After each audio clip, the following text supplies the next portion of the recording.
this episode of Michael and Emily Go to Korea, Michael and Emily visit the peninsula's Demilitarized Zone and explore the tense relationships of warring nations.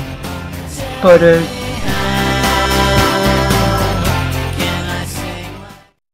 There's the building where all the non-armistice related talks happen between North and South.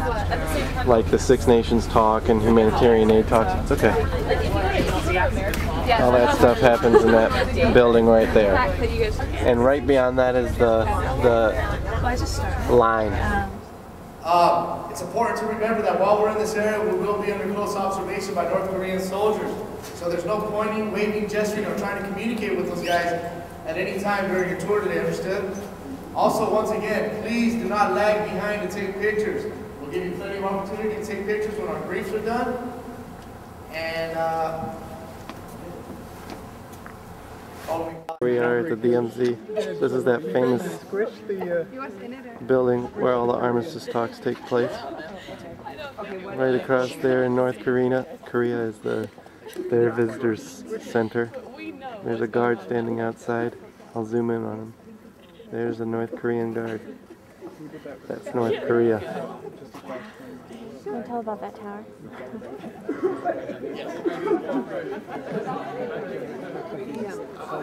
Zoom back up. yeah.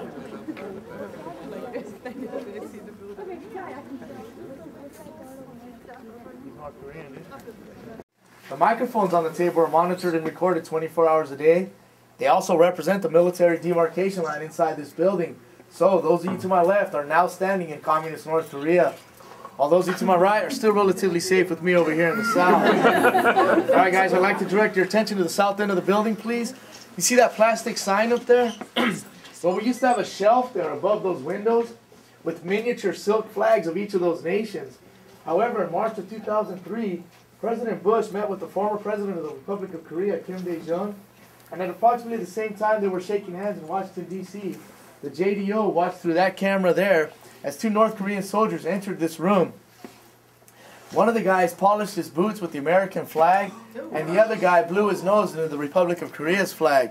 So we replaced the shelf and the flags with that plastic sign, which we hope will present a harder target.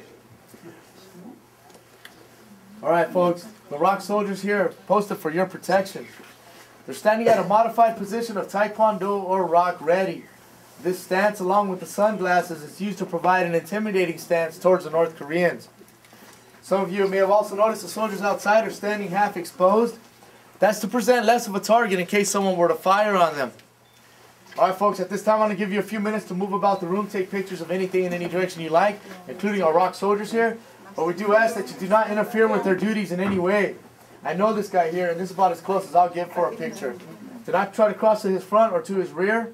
And definitely do not try to get past that soldier over there. That door there leads to North Korea, and his job is to stop us from going there, folks. So please, don't even touch them at all. If you do touch them, they will touch you back, and it won't be nice, guys. Can we stand almost close to him? Yeah, you can stand kind of close to him, just don't touch him. And don't cross to his front. Now guys, if you are going to cross into the north, we ask that you do so only on that end of the table to pay respect to the United Nations flag. We also ask that you do not put anything on the tables or sit on any of the furniture. If you have any questions, I'll be over here where it's safe. Thanks, guys. Hi, I am right now standing in North Korea. We're in the unification room where the armistice talks take place, and I'm standing on the North Korea side. Oh my goodness. Can you tell me about the microphones on the table?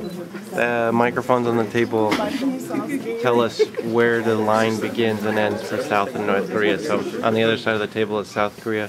This side of the microphone is North Korea. Oh my goodness. Are you scared? Yeah. In front of the JDO building on the hill there, you'll see a North Korean guard tower. That's North Korean guard tower number 2, and is monitoring us at this time. This first gray building on your right is North Korea's recreation center. It's named this rather ironically for it houses no recreation equipment and is seldom used by the North Koreans. Basically, all they ever use that building for is to stage 10 to 20 armed guards in whenever we have talks between officers. Now, when their soldiers are in that building, they'll pull back the white curtains there, and they'll point, and they'll wave, and they'll make derogatory gestures towards us, such as a throat slashing gesture, and they also like to flip us off, guys. Because of their childish antics, we call that building there the monkey house. T3 is used by the JDO for colonel level and staff officer talks. T2 is the MAC building, we already know that. T1 is the Neutral Nation Supervisory Commission meeting for their weekly meeting. And the gray building on your far left was once used by the former Czech and Polish Neutral Nations Committee for their weekly meetings, but is no longer used. Just a winter wasteland. Those white posts, that's the demarcation line. That's how they mark it in this joint security area. All right, folks, please watch your step as you come off the bus here. That is North Korea.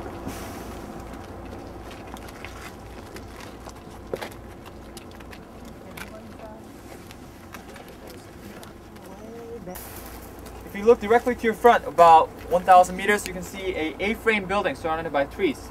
That will be the North Korean Peace Museum.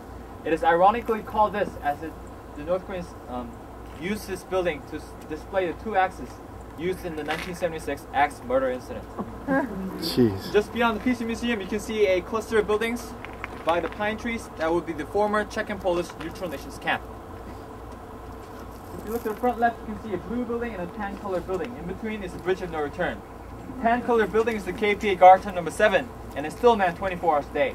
Bridge of No Return. The blue-colored building is the UNC Checkpoint 4, and it's no longer manned because everything that can be seen from Checkpoint 4 can be easily seen from Checkpoint 3 to your rear.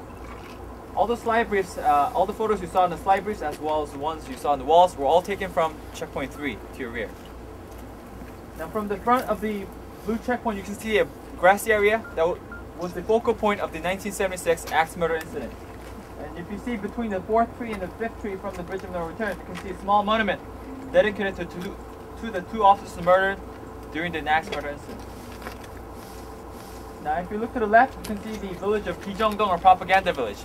But the flag is not flying very well today. It takes a large gust of wind to get this flag flying because it has a dry weight of 600 pounds. However, when the flag is flying to its fullest extent, it is comparable to some of the 3-story buildings inside of the village. Now, to the left rear side of the village, it's very foggy today, we may not be able to see, is the Kaesong Industrial Complex, which is the first South Korean civilian investment into North Korea. They're using it as a capitalism museum. Where the POWs crossed over. The last Englishman to cross this bridge was James Bond. Just kidding, guys.